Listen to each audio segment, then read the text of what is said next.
Is anybody here who would like to hear a little bit about the Leadership Exchange and Ambassador Program? Or should we just skip ahead to the most promising young individual who has, I think, by age been in the lead group so far?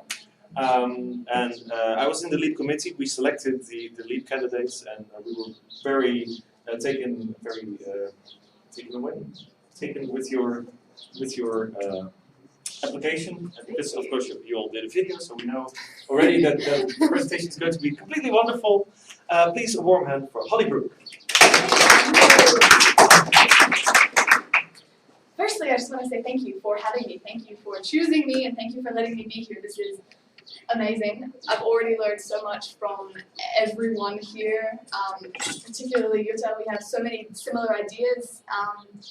So I'm just going to jump straight in. So I'm going to be talking about growing Gen Y, of course in Mensa, not just in the world. I'll be speaking firstly from personal experience. I am Gen Y. I should probably start by saying Generation Y refers to people born between 1984 and 1999. So I'm kind of towards the middle end of that. I'll also be talking from growing up around Generation Y from a lot of different cultures internationally, so I can draw out the similar characteristics that aren't culturally specific, which I think is useful in a Mensa international setting. I'm also going to be talking from the experience of actually being the Generation Y coordinator in New South Wales, Australia, and interacting with specifically Generation Y Mensans there. And I'm also going to be drawing in a little bit from my field of study, which is sociology, because I think that's very relevant in studying people and social organizations. Firstly, I'll be covering what makes Generation Y unique. So what paradigm shifts that occurred during our formative years, during our years as children and teenagers, that make us a little bit different to previous generations, what our interests and passions are regarding those changes. Then I'll be talking about tangible techniques that Mensa can use to really engage with that demographic specifically. Then I will be opening the floor and hearing from you guys about any experiences you have with Generation Y, because something I know is different between the American groups and European groups. Some of the European Mensas already have incredibly successful and active younger members groups, so I feel like I'm facing a slightly tougher crowd here than in the US, where they really don't have anything. So I'm really looking for your feedback, because we are struggling a little bit in Australia. We're growing, but we are still struggling, and I'd like to hear from Europeans.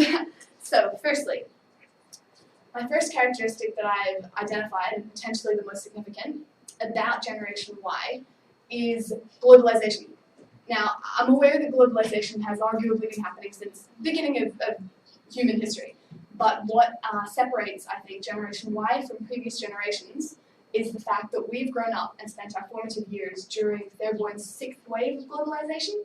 Now, this is defined in sociological terms as, from the 1980s onwards, globalization as a concept has shifted away from military and political globalization of just integrating those higher levels of military and politics, and more towards a basic globalization of communication, of media, of culture, of social life on a global scale. And particularly since the 1980s, that's been very, very dominant in social life. And that's happened during our formative years, so it's really become ingrained as part of who we are as current young adults in a way that's just different, a little bit different to previous generations. An example of this would be in the integration of our social lives and global issues, the news. So whereas with previous generations you have things like, you have your social time where you sit and have social life with your friends, you have coffee, you talk, you discuss your own lives, and then you have your package of news, you read the newspaper. Now for us that's becoming far, far more ingrained. So if you look at something like Facebook, I know that maybe not myself, but a lot of my friends don't ever read the news anymore. Not because you're not interested, but because you don't have to. You can go on Facebook, and there's all the news you could need right there. You'll see things like friends getting engaged right next to articles on the Syrian conflict. And that means that news and global issues are getting far, far more ingrained in our personal social lives than previous generations. There's no longer that separation.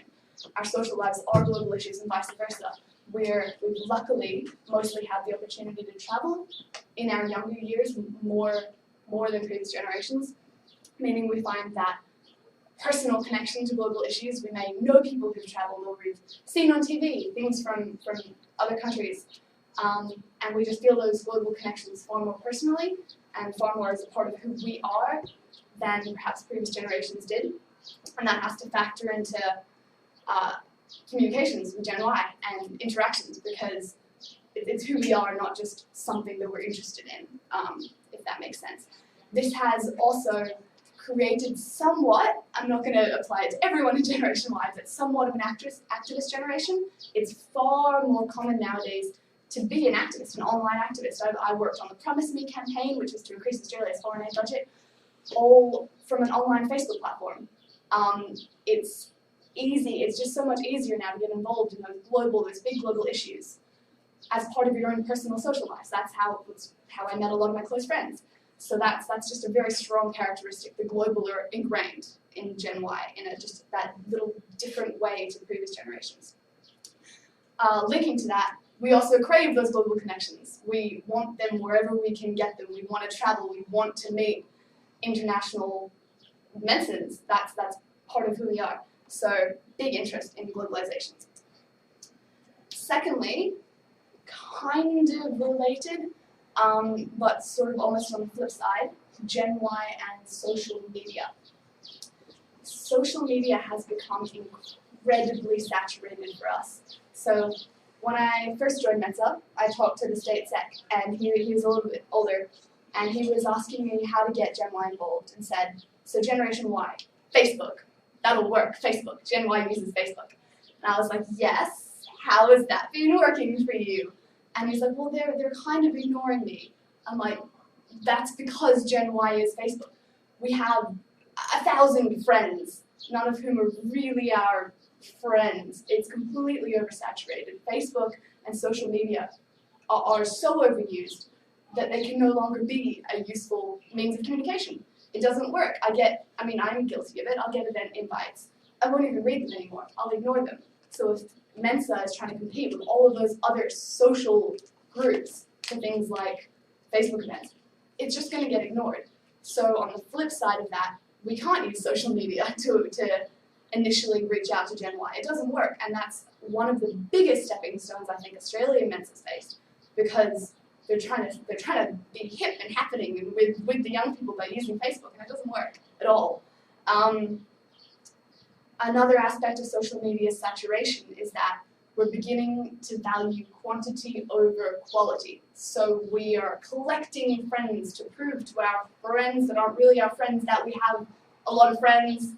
It's this creation of a false identity as opposed to actual deep, meaningful relationships, and we're really losing out a lot on that. So that sort of creates the second characteristic of Gen Y as superficially socially connected, but on a deeper level really lacking that connection, and really, by extension, craving that connection. And that's something Mensa can offer, but we're not quite getting right yet. So I've come up with a strategy to deal with that, with really trying to engage more personally and more closely with Gen Y. The last thing I'd like to mention on that is the alone together. That's sort of the where you see a whole cafe full of people all sitting alone at tables on their computers, not actually talking to the people around them. So we're more socially connected than ever before, but not at all, really. So Mensa can overcome this, but we're not quite yet. So moving on, the next characteristic about Gen Y is the kind of paradigm shift that's somewhat occurred in the last decade or two regarding mental health diseases. Things like depression, bipolar, eating disorders that had previously been taboo. You can't discuss that on an open setting. In previous generations, it's not okay to discuss openly in public. Generation Y are beginning to overcome this taboo, and the fact that problems like this are far more prevalent and occur slightly differently in a Mensa demographic is significant and needs to be discussed, but is something that on a wider scale with all ages events isn't even being touched on in Mensa, because at least in Mensa Australia, the average age is far older. There are still taboos surrounding this kind of issue. And that's something that Gen Y specifically really, really does need to tap into because it's so prevalent. Some of the most meaningful discussions that have been had on the Gen Y Facebook group and on the actual Generation Y events that are the most different to the conversations that happen at all ages events are discussions of things like, where can I find a counsellor that can deal with me and my brain being the way it is? Not me specifically, it's not just me talking about me, but younger Bensons like to discuss this, and we have to provide a safe space for this to happen because it's one of the biggest draws, I think, for Mensa as an organisation for Gen Y, specifically in this age where social connections are becoming far more superficial, we're more connected, but actually lonely than ever before. We need this. We really, really need this, and it's something Mensa can provide and isn't quite yet. The last thing I would like to identify is kind of a given, but Mensa Australia was very surprised to hear me talk about this to them. Mostly Generation Y are either students or just starting out in their careers or young parents. Basically, not everyone, but most of Gen Y are pretty broke at the moment. And Mensa does need to take that into account for dealings with Gen Y. We can't go to expensive events. We can't, be a part of all of the things that Mensa wants to offer to all ages events. If we have an event that has a cover charge of $50, you won't see a single Gen Y person there, and that cuts out an entire demographic. And they often don't consider that. So everything as cheap as possible does help. This also feeds back into the first characteristic that I identified as globalisation. So many people in Gen Y and Mensa have this great passion for discussing issues of global importance, feel connected to them, really want to get involved, but we're all broke, so we can't particularly get actively involved to the extent we'd really like to, which in turn feeds into more passionate discussion about it at last year's MAP camp, Mensa Needs a Play in Australia. Most of the most significant discussions were either around mental health problems or around what we would do for the world if we had the money. And that was what actually got people to come out of their rooms where they were playing games and join in the discussion. And, if I had this, I could do this for global AIDS. I have this awesome idea. But of course, I don't have the resources to do it.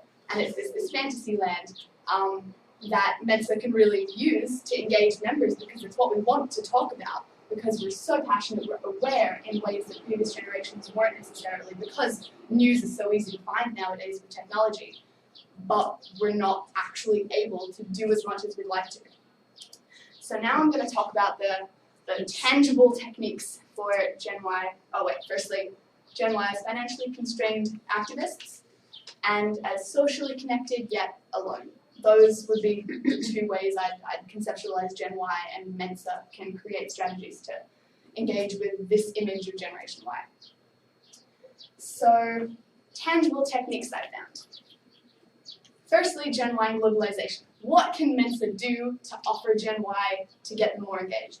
Global connections. We are an international organization, but we're not an international organization. We have chapters in every country, but it feels like there's these strong centers and very weak spiderweb connections between them and Gen Y more than previous generations because of the way in which we grew up and the way in which we see the world and the way in which we feel about the world.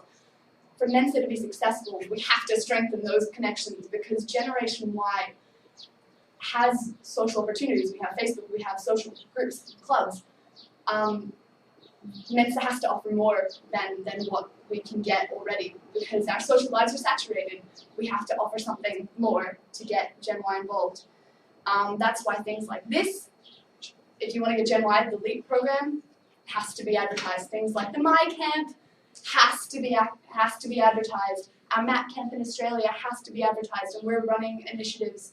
I don't know if any of the people on boards that I sent emails to yesterday got the emails. Yes.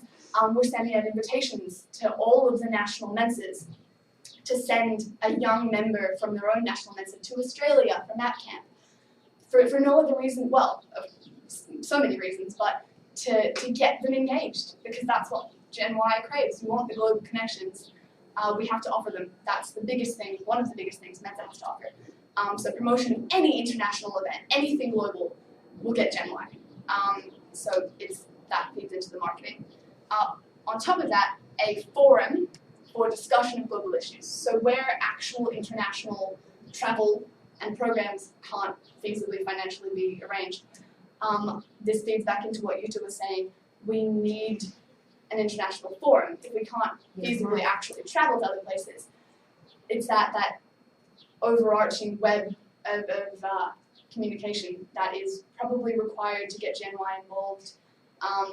Sorry, was that a hint? Yeah, so you're saying that something like Web 2.0 will actually be beneficial?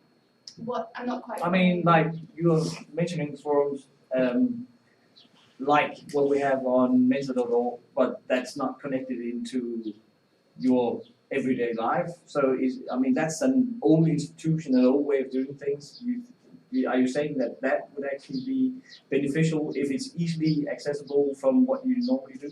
Yeah, I haven't heard of what that is at all. I actually put forward a proposal to the Australian Mensa to create this online forum, kind of like a think tank, where we specifically discuss issues of global importance, and we can connect different young 18 to 30 Mensans from all over the world to discuss specific issues of global importance together to get international insight.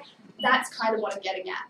So where we can't physically get together, something that fulfills both our desire to talk to people internationally and to talk about international issues would be a huge draw card for younger members, but it hasn't happened. But I'm working on it. So international. And yeah, I've already spoke about international events and travel opportunities. Biggest draw cards for Gen Y. Secondly, here comes the interesting part about how we need Facebook, but we can't use Facebook because it's saturated. This is something I struggled with my younger members. I use Facebook, but I don't respond to other people trying to contact me on Facebook. I use Facebook how I want to use it. So when people try to engage with me on Facebook, I ignore them because I've already got my friends. I don't need you guys. And other Gen Ys think like that. So when I was first made Gen Y coordinator, I tried to create a Facebook event for all of the Gen Y members in New South Wales and invite them on Facebook to the Facebook event. And no response. You don't even see it. You don't register it. If it's a name you don't know inviting you to an event, you don't see it. Facebook doesn't work. So I thought, okay, what about an email? Doesn't really work. No, it's a little more response. We had a few email responses. Still not very much. So I'm thinking, how do I contact Gen Y if they're not responding to Facebook or emails? Isn't that kind of the essence of Gen Y? So basically I asked my state sec to give me the personal phone number of every member of Generation Y Mensa in the state, and I spent a couple of afternoons, calling every single one of them and saying, hi, I'm Holly. You just had an email from me about Generation Y Mensa. I'm me. I put a personality to the name. I'm not just a computer thing or an invite on Facebook. I'm a person who you can meet. I'm not an entity. I'm not Mensa. I'm me, and you can meet me if you come to Mensa events. And then I told them, we have an event next Thursday. Come, please, because I will be there, and tell me things about you. I'll tell you things about me. Hey, we can learn more about each other. So becoming an actual person, a personal connection, that digs under that superficial layer of Facebook and email in this world where we're all connected, but all connected on this kind of a level. Picking up a phone for a Generation Y, that doesn't happen. I don't call anybody on my phone. This is a texting machine. Why is it ringing at me? So people were partly the shock factor of someone's actually trying to call me. I better see what this crazy person wants. We got people to come because it was this person has guts. They're actually using a phone to call me. That worked. So my 3-step method that I've gradually worked out, for Gen Y at least, is first, email them, because a complete cold call is scary and people just reject. Email them to say, I'm the Gen Y coordinator, this is what Mensa is, welcome to Mensa, try and get involved, these are some of the events we have, I will be giving you a phone call in the next few days. So warn them, get them primed for this scary event that's gonna happen.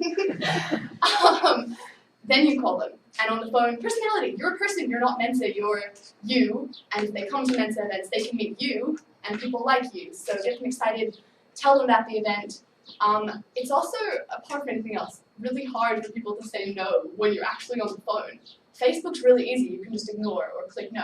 If you're on the phone with them, you say, we have an event this Thursday, are you going to come? Unless they're really quick thinking, they're not going to have time to come up with an excuse that sounds reasonable, or it's too much effort, and they feel uncomfortable saying, no, I just don't want to hang out with you. So more often than not, they'll just come, because you tell them, I'll call you again before next month's event. They'll, obviously if you feel like you're pushing a boundary, you don't do that, but if they've joined Mensa, they obviously want to join Mensa more often than not. So, phone. Then comes the Facebook. So email, phone, then Facebook. Facebook is great for retention of members. So once they put a face to that name, once they actually know you're a person, not just an internet thing, then they'll talk to you on Facebook. Then you can send out invites once you've told them on the phone, come to this event. Then you can send them an invite, and they'll hit accept because they know it's coming, it's not out of the blue, and it's a good way to keep track of who's actually there. I don't tend to talk to people I've never talked to in real life on Facebook. I find that a bit weird, and I know a lot of people do find that weird, that is. But once I talk to them in real life, or at least on the phone, it's not weird anymore, and that's a feasible method of retention of that connection. So after it's taken about 6 months to a year to work out this highly sophisticated 3-step method, but it works. This is the only thing I've found that works to get Gen Y members coming to events. We do events one night every month, the second last Thursday of every month, for all of the young members. And before every single one, on the Monday or the Tuesday, it's a phone call saying, hey, you coming to the event on Thursday? And if it's a no, it's okay, I'll call you next month. So, and we get people coming. So that's a good one. It's digging under that layer of superficiality. Gen Y and mental health issues. The biggest aspect of this is keep it a safe space, safe and happy and love. At MAP camp last year, Mensans at Play, it was a youth camp, it was mostly young members, and we did have, after the first few days, a lot of very, very rewarding discussions of mental health and our feelings and how do we feel about that. And that does, from anyone outside Mensa, because I've talked to some of my friends who aren't in Mensa, seem really foreign. Mensa is this intellectual society and we're all smart people talking about smart things, but what a lot of us really need, by virtue of the issues we have from being smart, is we need the touchy-feely conversations. And that's what a lot of people want Mensa for. It's very useful. At my camp, just now, cuddle, puddle, we need the intimacy and the discussion of this kind of issues. So firstly, just keeping everybody safe and happy and fluffy is nice a lot of the time, especially at camp-type environments. Secondly, facilitated discussion became very, very useful. So actively sitting down and saying, anyone who wants to be part of this discussion, work through our feelings now. We'll have someone guide the discussion. We had a health professional who happened to be at the camp, and he was very gently guiding the discussion. We had people who were quite shy come out and join the discussion, tell us about their feelings, and it became an extremely rewarding experience. But it's something I've never experienced at all ages events. It's, to me, maybe I just can't connect with the older members as much, but it seems quite a uniquely Generation Y thing to be so open about feelings and experiences regarding mental health issues. So, thirdly, something that this is more a proposal for future action on this, because I've seen it so beneficial. Information sharing. I feel there's there's a need somewhere to be able to find a way to connect Mensans with this kind of difficulty, with counselors who are equipped to deal with this. I feel like it's something that can be done with a little bit of effort, and it's something I'm going to try and work on once I get back to Australia. There's already been a little discussion on the Facebook page about where can I find a good counsellor, but something that's a little more solid, an actual information sharing forum could be part of what some sort of international web, just a thought pretty much, but this is something that's very, very useful for Gen Y. And when a lot of my friends who aren't in Mensa hear about this aspect of Mensa, it makes them think a little bit, oh, it's not just pretentious people talking about how smart they are. It's really useful and friendly, and they like it. Yes. Question. Yes. If there was such a forum, would it be beneficial to have it automatically only open to certain age groups?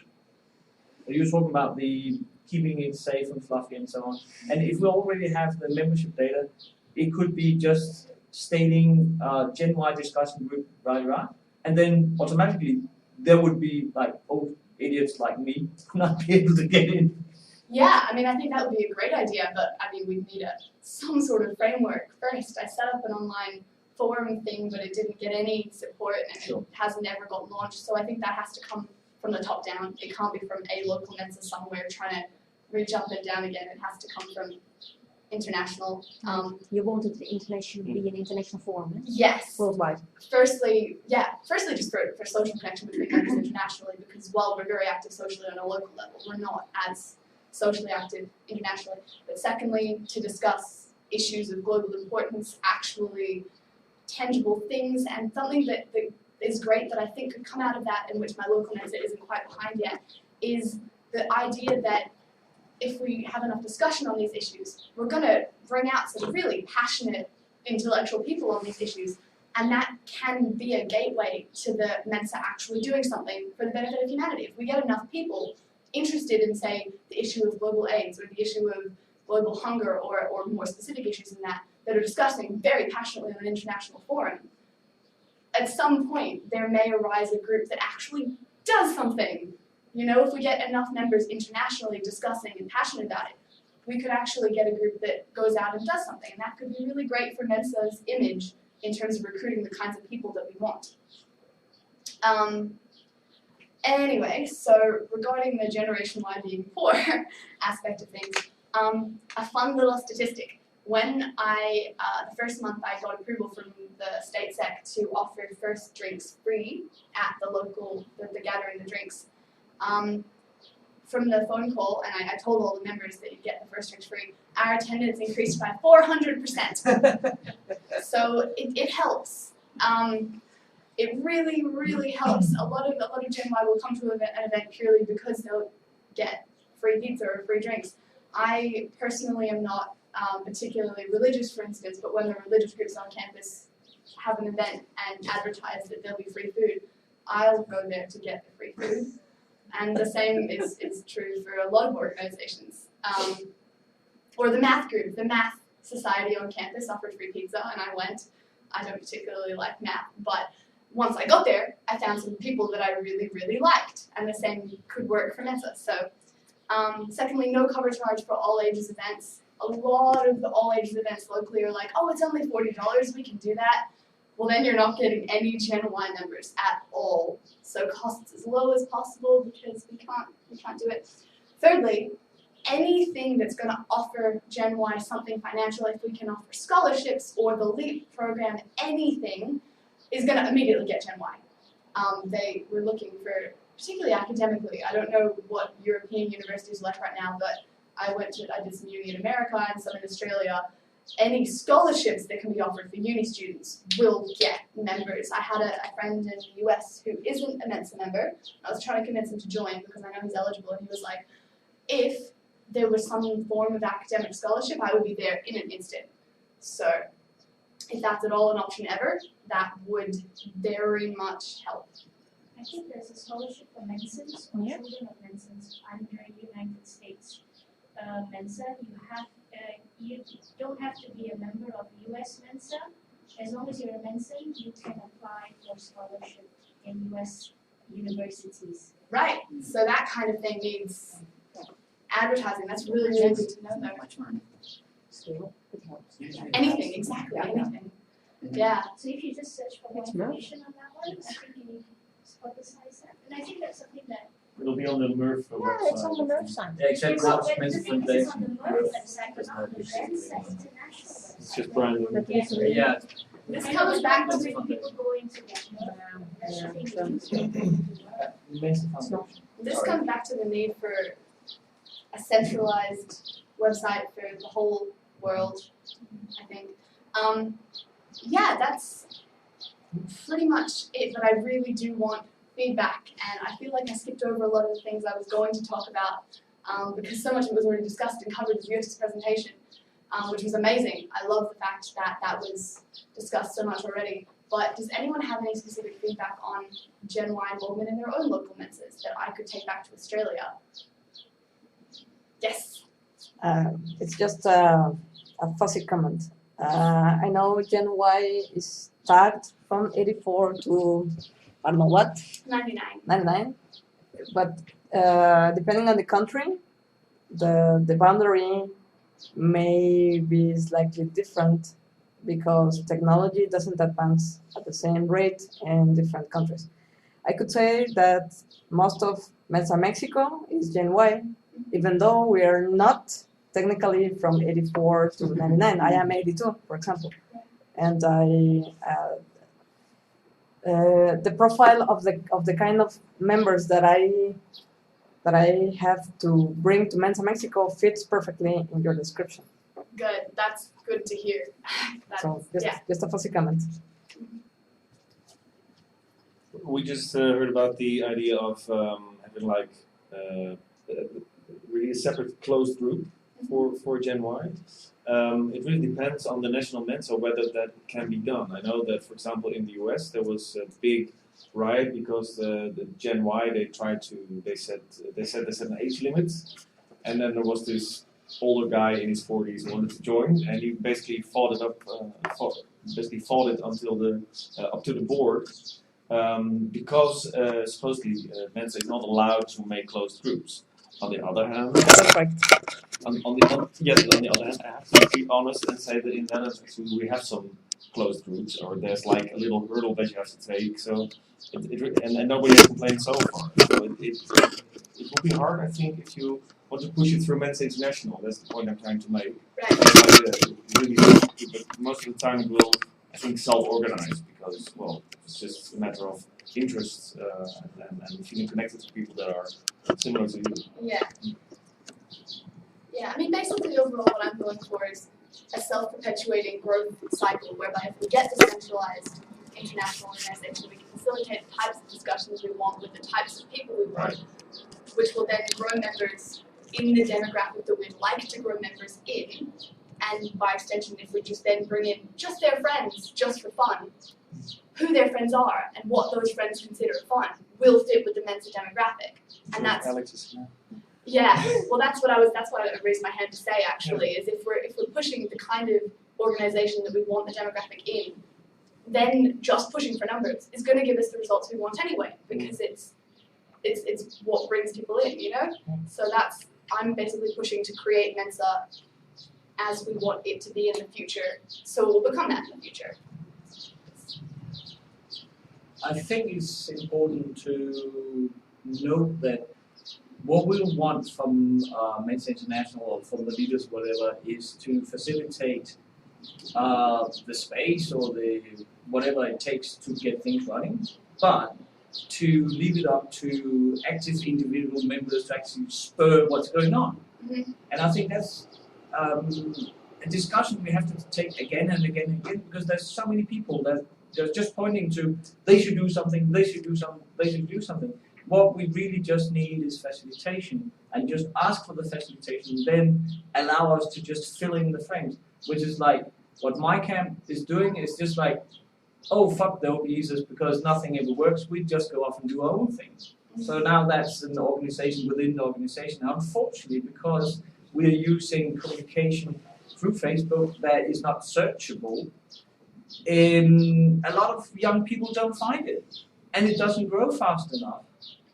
So really, the whole point is if you can search and you can find it, and members can do it themselves, then we'll have shit happen.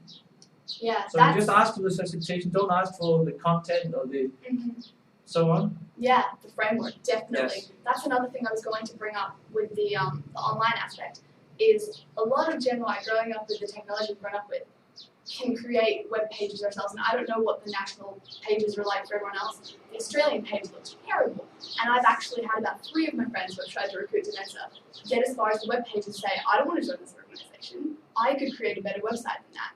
It's simple little things like that that can change an outcome. So I think, yeah, most importantly is that web framework that we can fill in. Yes. Well, the evil plan of the Danish webpage being given away this year at IBD is that next year will come with some of those integrated functionalities, so that the little circuit of 5 or 7 countries that have chosen it will become the basis of having such functionalities like a common calendar, different kinds of forums, an easier couch surfing rather than the site where you can, as a young girl, stipulate only want to stay with women, they have to be below some age or whatever it is. Just put those things in. So we do have an evil plan, but it will take a little time. Yeah. Ha ha ha ha. Yes. Holly, in the Netherlands, we have also a Gen Y group. We call it M Young, which just has stated, I believe you can become a member from 18 till 30 years of age. So we don't really have birth dates, but we have just, it's an age group. And within the Dutch Mensa community, I think they founded themselves. They created the group by themselves, and slowly it has become bigger. And it organizes itself. From the Mensa board, nothing really needs to be done. They all do everything themselves. They organize activities, whatever, and like you said, all at low cost. Yeah. Well, because else they can't afford it. Yeah. So I'm happy to send you an email to connect you to the Dutch. I think Holly knows about 40 Yeah. of them already, Oh. pretty intimately, Yeah. from common files and other Okay. things. Well, yeah, I thought you probably would. Yeah, what I really love that. But going back to what you said, I think the framework has to be there for that to connect internationally, and then because at the moment I'm organizing MAP camp this year, and it feels like some of what I'm doing is kind of reinventing the wheel. If there were a framework online, because I'm pretty much trying to recreate exactly what my camp was in Australia, but because there's no overarching through Mensa communication device, I'm sort of talking to individuals through Facebook and asking questions and going to my camp, and it feels like it could be easier, and it should be easier. Ask my campers in different countries to communicate to their local whatever, because they don't know what. It's much easier. Mhm. Circumvent the whole system. And I must say the Jongen, Mensa Young? yeah, in Holland, they just gave up on the board years back. So now they're just doing what they do. The bad thing of that is that what you say, new members that come in might have difficulties in finding it. So that's why we actually need an official, some kind of structure so that you can find it. Yeah. Well, They're doing things as far themselves. as I know, M Young is incorporated into the Mensa organization. You'll be able to find on our own website, I think, a wiki page Yes. of and which is being organized by M Young again. But if you get on the member site page, you will find M Young in my country. So. Fun fact. Yes. I find that what Gen X shares with everybody else is that if you can get them to come 3 times, you simply can't get rid of them again. But Okay. then they'll keep coming. So that's, you just get them to come a few times, they'll find somebody to connect with, and that will bring them back. One thing that I would like to add that I did leave out because you two covered it quite well, but I feel like it's kind of relevant. Just discussion of the purpose economy. Who knows about the purpose economy? No. Okay. Basically, that refers to the shift we have. It was initially, the economy. Everyone works to get money to support themselves. The knowledge economy came into importance. Now we mostly live in such developed societies that humans are no longer fighting for survival. We're fighting for a purpose. And especially in the Mensa community where things tend to come easier for us, that's our biggest issue. And I think that links in a lot with the mental health issues like depression that Mensas often have. So what Mensa really needs to offer, and what I think can be offered far more effectively through an international framework, is a purpose. And I was going to also talk about the first step of the first thing of the Mensa, what we are meant to do. And that's, we really do need to offer a purpose, but I think the first step for that is the international framework for members to facilitate that purpose so that we can then move towards doing something with Mensa. But especially Gen Y with our unique characteristics, especially in terms of globalization, our global awareness, we need to find that purpose for Mensa, for Gen Y, is the most important thing. Yes? You gave a very nice description and definition of your generation, Gen Y. Yes. And especially you showed the contrast to like the previous generations. Yeah. Now you're basically young adults, so already a new generation is looming. Do you have a do you have like a feeling of what the difference could be between like Gen Y is this now and the new generation that is slowly filtering, the millennials? Yeah. I had that exact same question in the US, and it actually, no one could answer that. It created an interesting discussion in the room, actually. I think some of what I identified, like globalization, is only intensifying more and more and more. I think, well, I know national boundaries are becoming completely permeable. Myself would be an example. I don't know where I'm from. Right. I find it really odd that I belong to Australian Mensa and not just Mensa, because I'm going to leave Australia soon, and then it's, oh, which Mensa should I join? I don't want to be part of a nationally bounded group. I want to be part of Mensa, and that's the way the world is going, and I think that is the future. I think not even having national groups or having them purely for ease of geographic location at a given time, but having Mensa as Mensa International is the future. And we need to start moving towards that now to get the next generations involved, because already I'm feeling like it doesn't quite fit with who I am, the way it is. I don't know if that answered a question at all. Oh, more or less, yes. Yeah. Thanks. I think it'll ease up once we get equal access to the flow of information, the part we need, the part we design for ourselves. If we get that design in and between existing Mensa countries, actually for the whole world, even for DIMs, because they're actually our next problem, the DIMs who are the startup points for something new in their country, we're not giving them anything. They don't get shit. Which is really sad, because there's lots of young people as well in those countries. But as soon as we free that up, hopefully, you won't feel like you belong to something, because you won't see that, oh, I'm paying my dues here, there, it doesn't matter. Yeah. Well, national Mensa groups do tend to defend their turf quite a bit. Like I think American Mensa, especially, that's the one I'm in, and they seem especially like, I guess Americans have a reputation of being arrogant around the world, I suppose, and I think American Mensa fits in that. I mean, they're litigious. They've been involved in lawsuits, and they sued a pharmaceutical company for, I think, a European-based one for using the name Mensa within their name, and then they sued a book publisher for that it was licensed by British Mensa for selling books in the U.S., and that proved to the detriment of British Mensa. So I think American Mensa especially is very turf guarding and legalistic, and maybe to the, even though our international chair, Alyssa Rudolph, is from America, and it's actually from my local group, Palm Beach County Mensa.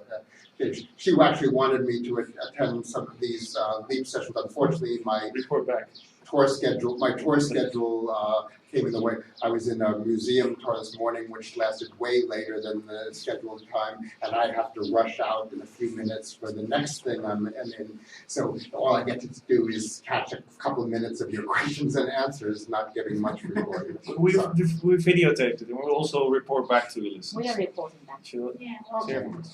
It's actually my experience that the US is as fraction and dysfunctional as the rest of the world. That is quite true. And if we get a free flow of information and we invite the Americans, as you have a very large office, you facilitate it, I have no doubt. I'm sure this will be mitigated by members serving members rather than waiting for somebody high up.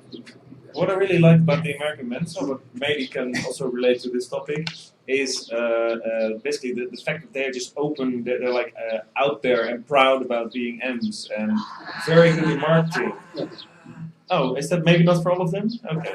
Well, opinion is hardly monolithic, even in America. Well, America is, as you know, a very large country, 50 states, Yeah, we've heard of it. and a wide range of opinions, including within Mensa. I'm the newsletter editor of my chapter, but I'm certainly not politically correct by.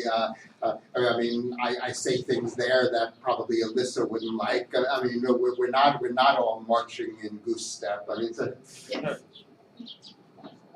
Yes. Let's hope you for America. Okay. Okay. Does anyone have anything else to add? Tell what you just said to many more people. Yeah. What I was saying got so mixed up anyway, but the overarching things would be Nee, ik dacht dat Alexander global was. structure and a purpose. Zeiden een uur en dan And that works for Gen Y. Yeah, I hope that the Australian board will invite you to the AG in Australia this year and give the same talk for themselves because they need it. Yeah. Look, they paid Michelle to come and see the Danish AG to see how you can do something that was much more. Really? Yes. Really? Okay then. Well, part paid anyway. I will be asking about that. Yes. Unfortunately, it's too late to probably change anything, so it's going to be expensive and for old people and so on. So that's your target audience. You should go there. And talk. Also, if anyone wants to come to MAP camp, the early bird registrations are still open. It's marketed at 18 to 30, but we had members of 73 last year. So it really gives a good vibe of what, and also if any of It's you are about time on for board. us because you said our night gathering the same week. Yes. Yeah, that is a bad time for anyone to attend because people, yeah. Maybe Every year happens the same. email all these people again, take the photo and Yeah. about that map. About MAP camp. Yeah, tell your local members, especially if you're from a country that hasn't got a lot of people at my camp. You don't have